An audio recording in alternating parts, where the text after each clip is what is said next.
The stairwell light was still humming when Adam Palmer found her on the 4th floor, one hand braced against the wall, the other pressed flat to her side. Grace Warner did not look like the woman who ran the building. She looked like she was folding in half. The dispatcher said 15 minutes. Mercy, General was 6. He carried her down to his truck. In the emergency room, they handed her a clipboard, an emergency contact line blank and waiting. She had no one. Her hand shook. She wrote his name. Then she looked up at him, and neither of them spoke. The surgical wing smelled like cold coffee and disinfectant. Adam sat in a plastic chair that was too small for him and watched a set of double doors that would not open. A nurse came out twice. Both times, she said the same word before she said anything else. Family. The first time, he almost corrected her. He was not family. He was the man who kept the building running. He checked the boiler pressure at midnight and reset the badge readers when they froze and knew which elevator you could not trust in the rain. He and Grace Warner had exchanged maybe a dozen sentences in 2 years, most of them about a leaking skylight. He did not know her middle name. He did not know if she had one, but the clipboard was still in his hands, and in the box marked emergency contact was his own name in her handwriting. Neat at the start, then not. The pen had dragged at the end of the last letter, as if her grip had failed halfway through. He kept looking at it like it might explain itself. He thought about the last thing she had said before they wheeled her back.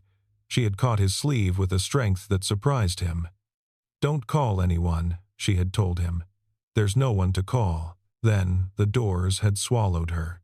Warner Logistics moved freight for half the Ohio Valley out of a squat glass building on the Monongahela. Grace had started it at 26 with 2 trucks and a dispatch line. She answered herself. 14 years later, it ran cargo through 9 states and carried a valuation that made men in better suits fly in to shake her hand. Adam had watched those men come and go. He had watched one of them stay. Gordon Reeves had arrived 18 months back with the private equity money, a corner office he did not ask permission to take, and a habit of calling Grace by her first name in a way that sounded like ownership. Adam had fixed the thermostat in that office once. Reeves had not looked up from his phone. Adam had thought about that afternoon more than once since, the way a man could stand in a room he had not built and already act as though the walls answered to him. He had known that kind of man in another life. He had learned to tell them early. A surgeon in scrubs pushed through the doors near 2 in the morning. He found Adam because Adam was the only one standing. "You're with Miss Warner?" "I'm Adam." Stopped.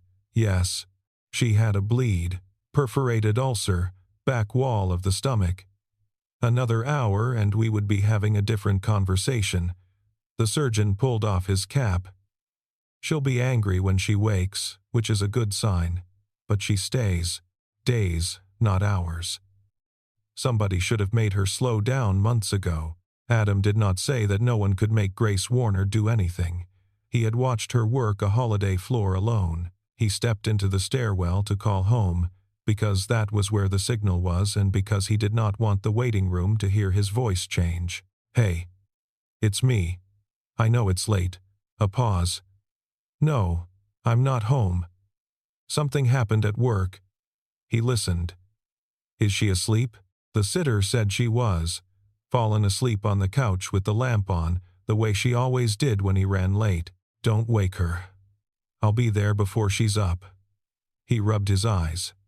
"Tell her I'll make the pancakes.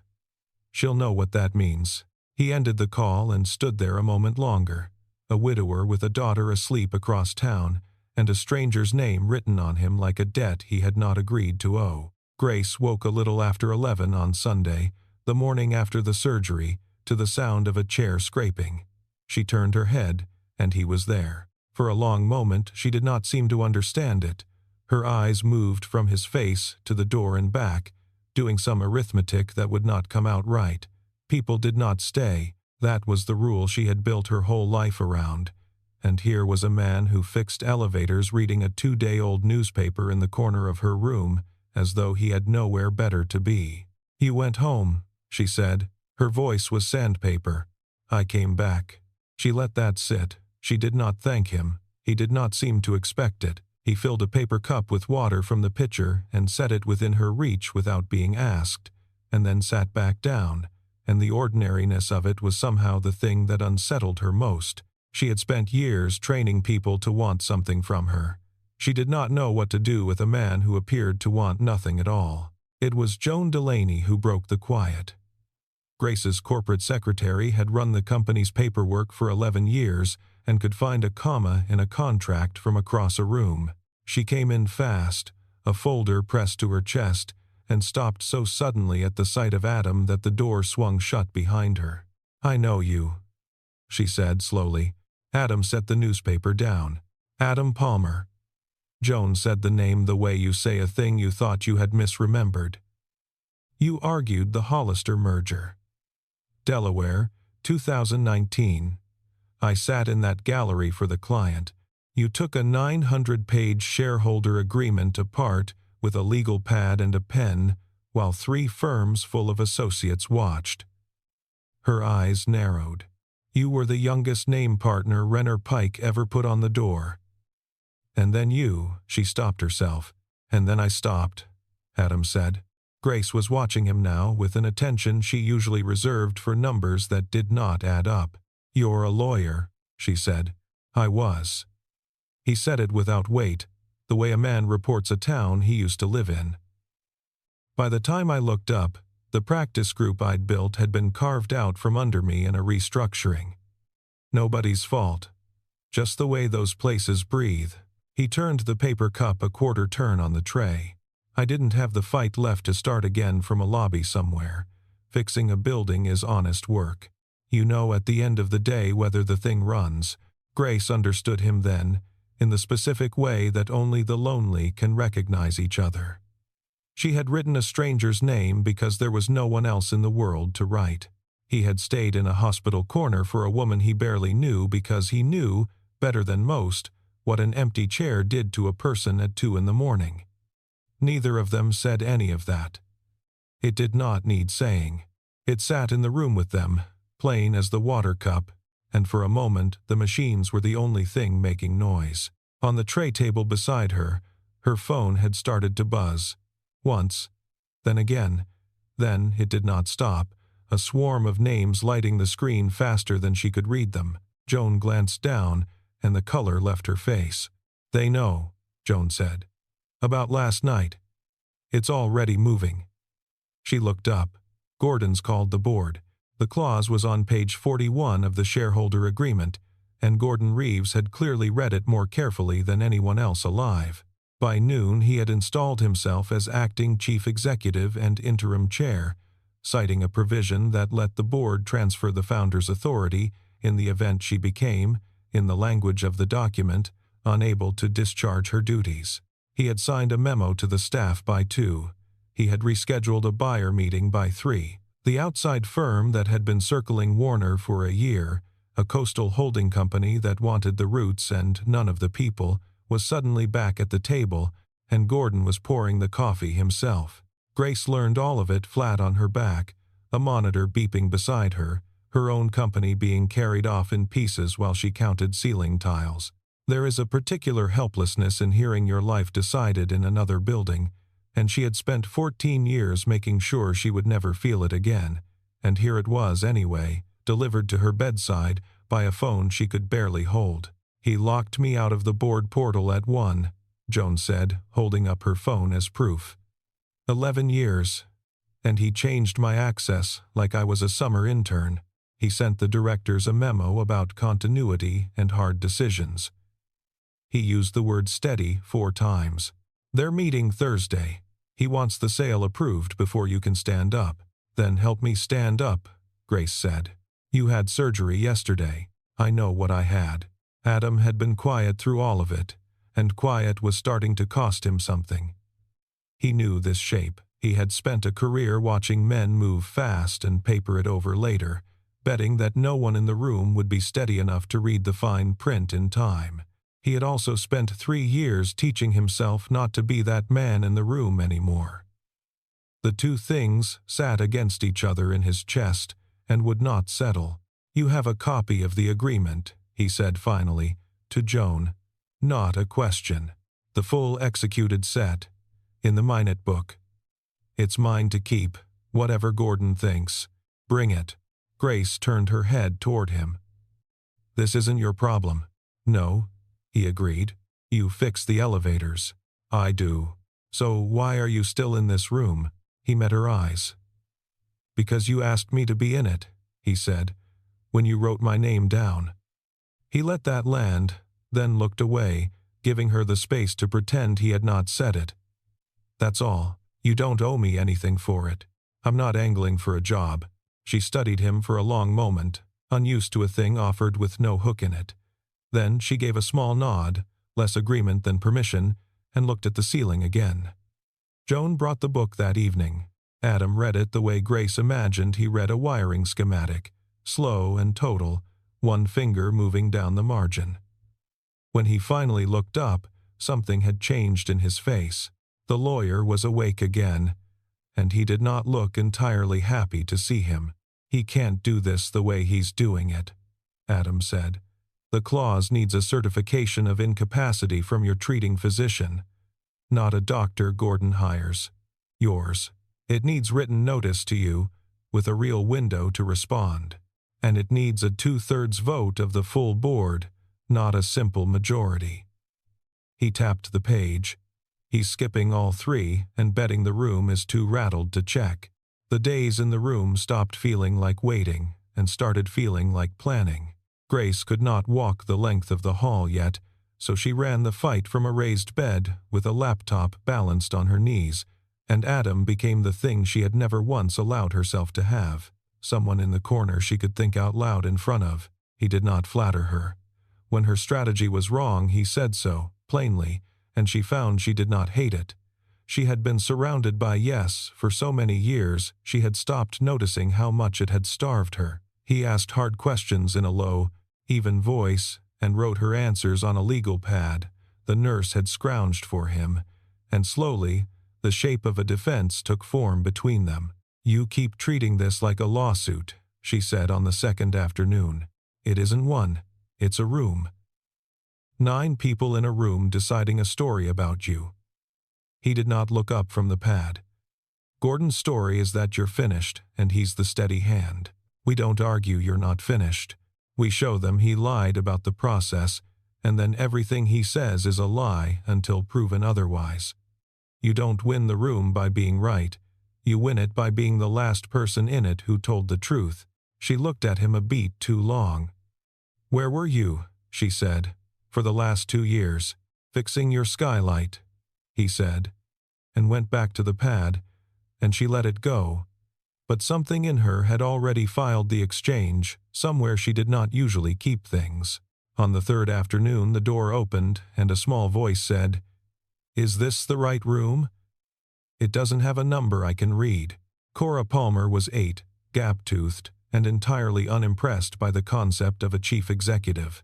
She had come with her father because the sitter had a dentist appointment, and she had brought, in a paper bag held with both hands, a stack of the good cookies, which she explained were good specifically because they had extra chocolate, and her dad only made them when someone needed them.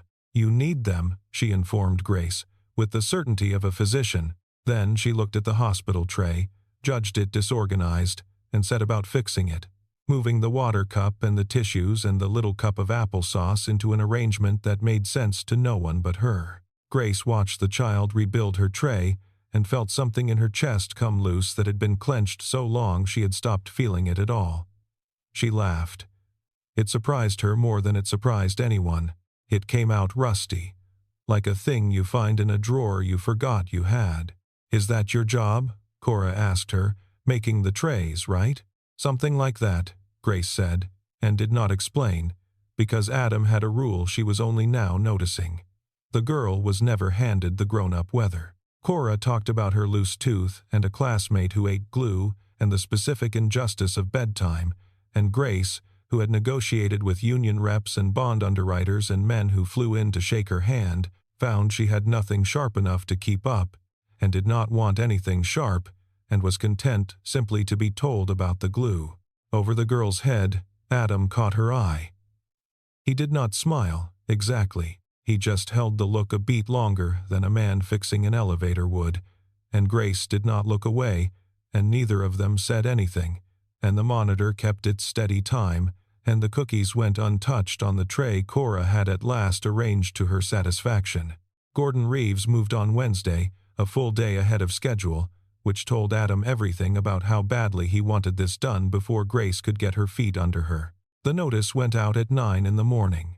An emergency session of the board, that afternoon, to ratify the transfer of authority and approve the sale. Attached to it was a one-page certification, signed by a physician no one at Warner had ever heard of, declaring Grace Warner unfit to serve. The doctor's name traced back to a clinic Gordon's firm had used before. "That's the whole game," Adam said, reading it on Grace's laptop. "If the board believes that page, they'll tell themselves they're being responsible. He's not asking them to betray you, he's giving them permission to. So we prove the page is garbage. We prove the process is. The certification has to come from your treating surgeon. It didn't. The notice period is 7 days. He gave one. You have a right to appear and contest. He set it for an hour he was told you couldn't reach." He closed the laptop. "Every corner he cut is a thread. We pull them in front of the room, one at a time, until there's nothing left standing but you." Grace was already swinging her legs over the side of the bed, one careful inch at a time, jaw set against the pull of the stitches. A nurse would have stopped her. Adam did not. He understood that for a woman like Grace, being told to lie still was its own kind of dying. "I'm going to be in that room," she said, "in person. Let him try to call me unfit while I'm standing in front of them. You can barely stand. Then I'll stand barely." He came around the bed and offered his arm, not as a courtesy but as a tool, something to grip. She took it. She was lighter than he expected and heavier than she wanted to be, and for 3 slow steps across a hospital room they moved together like people who had done it longer than a day. She spoke while she caught her breath, staring at the far wall so she would not have to watch his face while she said it. "My father died when I was 9. My mother worked 2 jobs, and then she worked 1, and then she was gone too. 4 years ago, in a room a lot like this one, and I was in Denver closing a deal." Her hand tightened on his arm. "I built the company so I would never have to sit in a room waiting for someone to come, and then last night I sat in a room, and there was no one to write down. Do you understand? There was no one. 14 years, and the line was blank." Adam did not tell her it was going to be all right. He did not tell her she was not alone. He just stood there and let her hold on, which was, she would think later, the first time anyone had answered that particular grief with the only correct answer, which was silence and a steady arm. Her phone buzzed on the tray. Joan. The message was 4 words. "He has the votes." Denise Kroll had worked outside Gordon Reeves's office for 14 months, and she had learned in the first 2 that the job was mostly about being invisible while remembering everything. She found Adam in the hospital cafeteria the morning of the meeting. She had not slept. She kept both hands wrapped around a coffee she did not drink, and she spoke fast and low, like a woman getting rid of something before she could talk herself out of it. "I print everything," she said. "Scan everything. Every draft, every signature page, every version he moves between his laptop and the printer, because he doesn't trust the cloud and never thinks about who is standing at the tray. That's the job. He never once wondered who keeps the copies." She slid a folder across the table and did not let go of it for a second. "I'm not doing this to be brave. I'm doing it because when this comes apart, and it's going to, I'm not the one going down for what's in this folder. I made copies to protect myself. I decided this morning I would rather they protect her." Adam opened the folder. Joan, beside him, leaned in, and he heard her breath go still. There were 3 board resolutions inside, drafted to authorize the transfer of authority and the sale. All 3 were dated the week before Grace collapsed. and beneath them was a letter of intent with the coastal buyer, signed by Gordon Reeves, dated 11 days before the night Adam found her on the 4th floor. He didn't react to her getting sick, Adam said quietly. He had the whole thing built, the routes, the price, the paperwork, all of it sitting in a drawer.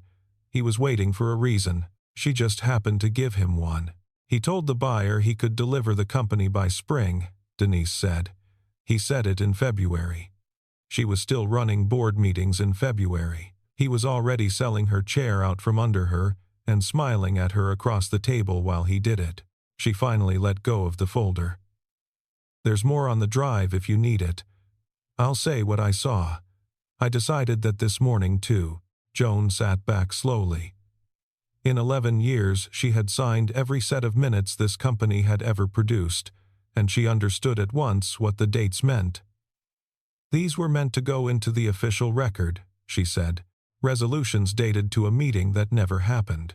That is not aggressive maneuvering. That is a felony with letterhead. She looked at Adam. You know how to use this. I know how to use it once, Adam said, in front of the whole board, with her standing there. Not in a memo, not in a leak.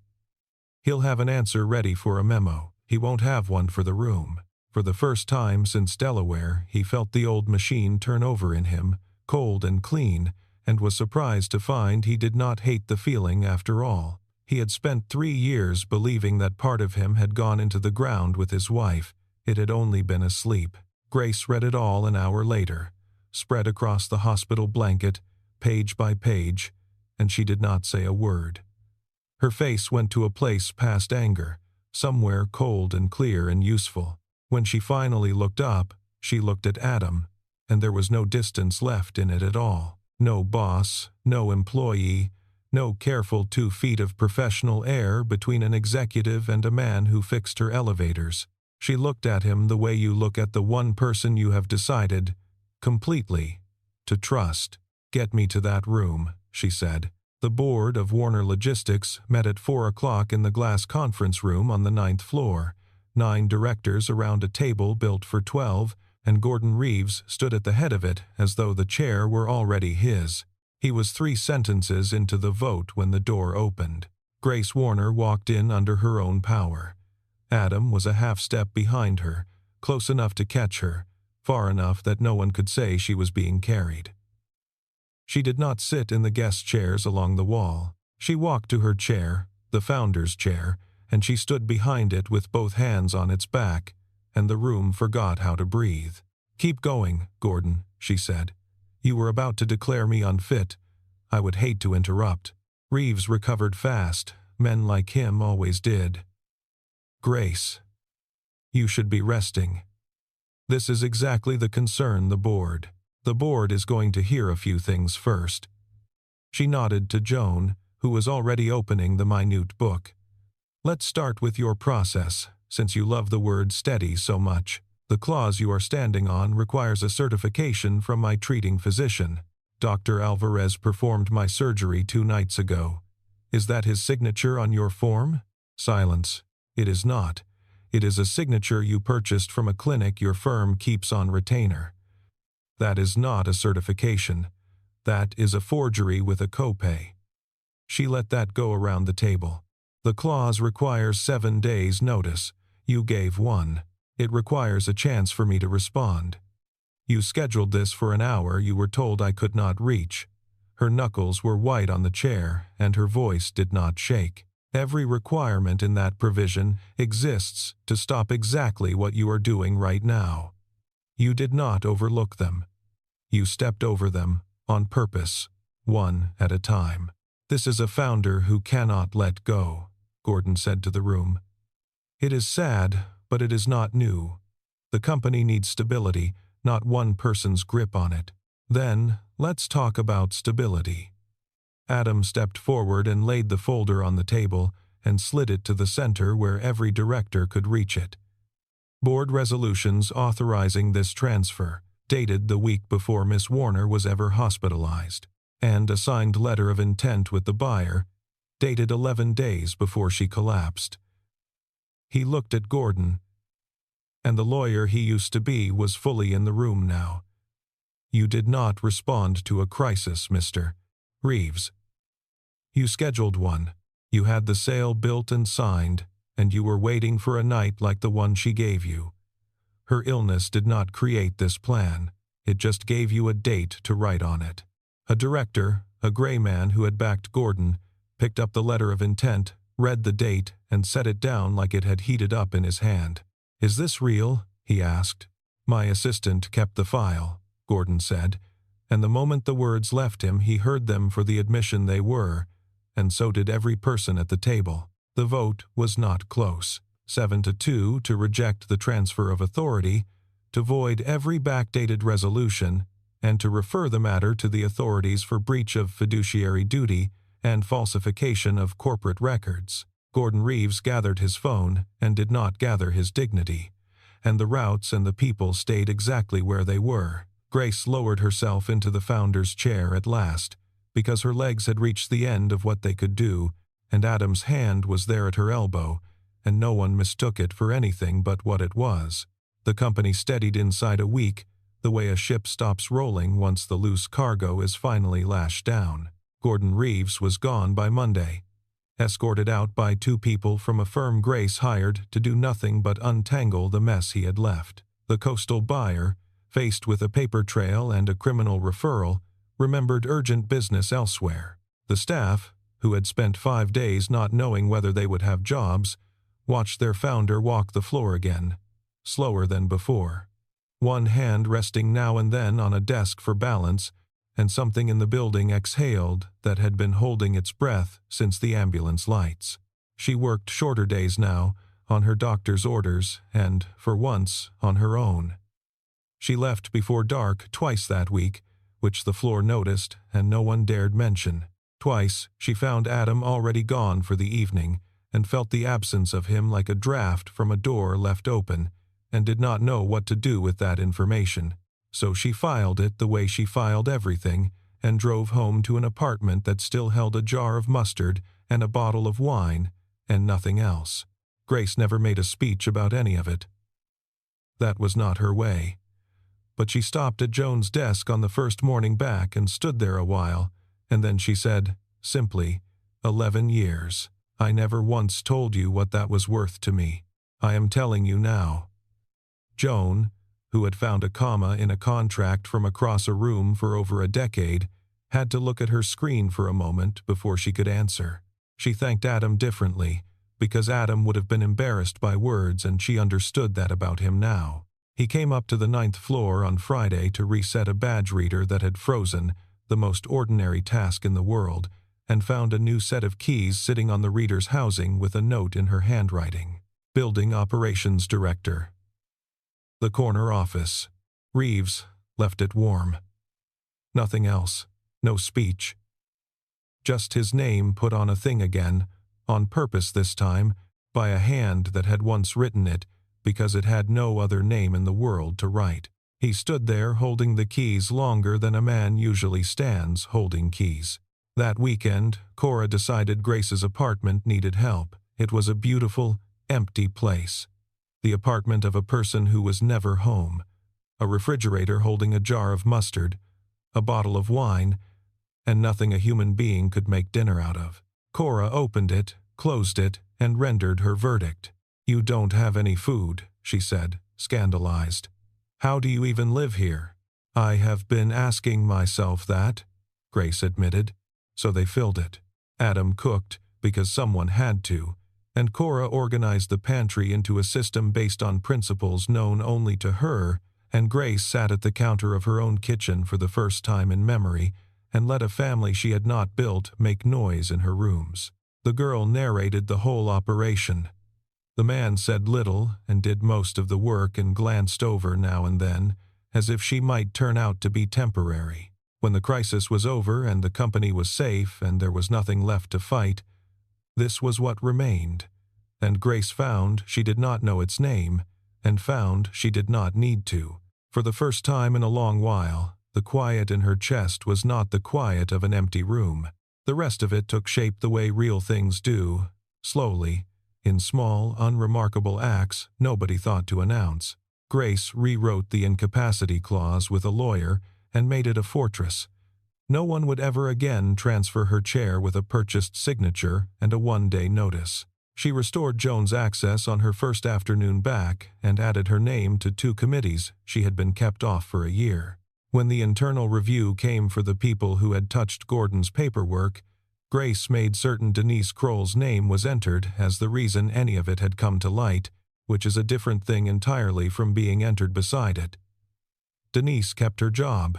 She had asked for nothing. She got the one thing worth having in that building, which was to be on the record as the person who told the truth. The referral did its slow work in offices Grace would never see. Lawyers, she paid by the hour, told her these things took months, sometimes years, and that Reeves would spend all of it insisting he had done nothing any ambitious officer would not have done. She let them handle it. She had spent 14 years learning that you do not win by being loudest in the moment. You win by being the one still standing when the noise dies down. A man had said almost exactly that to her once, from the corner of a hospital room, and she had noticed, and had not forgotten it. Adam moved into the corner office and mostly did not use it. He still walked the floors at odd hours. He still knew which elevator you could not trust in the rain. But the badge reader outside his door carried his title now, and sometimes, late, Grace would find a reason to be on the 9th floor when there was no reason at all, and they would talk about nothing in particular, and neither of them would name what the nothing was. It was strange, and both of them felt the strangeness. The old shapes did not fit anymore. She was not his boss in the way she had been, and he was not the man who fixed her skylight, and there was no word yet for what they were instead, so they used no word. They let it be a thing made only of gestures. A held door, a saved seat, a cup of coffee left at an elbow, still hot, by someone who had learned exactly how the other took it and never mentioned learning it. A look that lasted a half-second too long, and then, deliberately, did not apologize for itself. Once, on a Thursday with no reason to be different from any other, she came up to the 9th floor and found the corner office dark and him not in it, and she stood in the doorway of a room she had given him and understood, plainly and without drama, that she wanted him to be in it. She turned the light off again and went back downstairs and told no one. It was the most she had admitted in years, and she had admitted it to an empty room. Neither of them said anything about any of it. That was, by now, how they said the most. The pancakes were a Sunday thing. Adam had said it into a phone in a stairwell at 2 a.m, weeks ago, half a promise to a sleeping child, and it had turned out to be a real tradition, the kind that anchors a small house against the coming week. On the first Sunday of the fall, Grace was there for it. She came early, before she was invited, which was itself a kind of confession. Cora answered the door and did not act surprised, because to Cora it was already settled. The way children settle things, adults spend months circling. "Dad, she's here," she called back into the house, and then, to Grace with great seriousness, "You can crack the eggs. He lets guests crack the eggs. That is how you know." Grace had been handed a great many things in her life by people who wanted something back for them. She had been handed contracts and buyout terms and the keys to cars she had bought with her own money. She had never once been handed a bowl of eggs by a child who simply assumed she belonged in the kitchen. She stood there holding it, not entirely certain her voice would work, while Cora moved on without her to the critical matter of whether the first pancake was permitted to be a failure. Which, it was firmly established, it always was. Adam flipped the first one anyway and handed it to Cora, who ate the evidence of its failure with great ceremony, and Grace watched the two of them and understood she was looking at something she had spent her whole life on the wrong side of a window from. The kitchen was small and warm, and smelled like butter and coffee. Adam handed Grace a whisk without ceremony, because ceremony would have made it a moment, and he had learned that she trusted things more when they were allowed to be ordinary. She cracked the eggs. She got a piece of shell in one, and Cora informed her of this at length and with relish. Nobody hurried. The morning light came in flat across the counter and caught the flower hanging in the air, and outside a city that no longer held anything she had to defend, went about its day without her. On the counter, half under a dish towel, was a grocery list in the same steady handwriting he had first seen on a hospital clipboard, her name for the milk and the eggs and the good chocolate sitting on the line above his own. He did not point it out. He had learned that she trusted things more when no one made a moment of them. But he saw it. She saw him see it. That was the entire conversation, and it was enough. At some point Adam looked over and found her already watching him, and neither of them looked away, and neither of them filled the silence, because the silence was the whole of what they had to say. There was no line to speak. They had already said it 100 times, in 100 ordinary things, over weeks, without once announcing it out loud. She had written his name the night she had no one. She never had to wonder whose name to write again.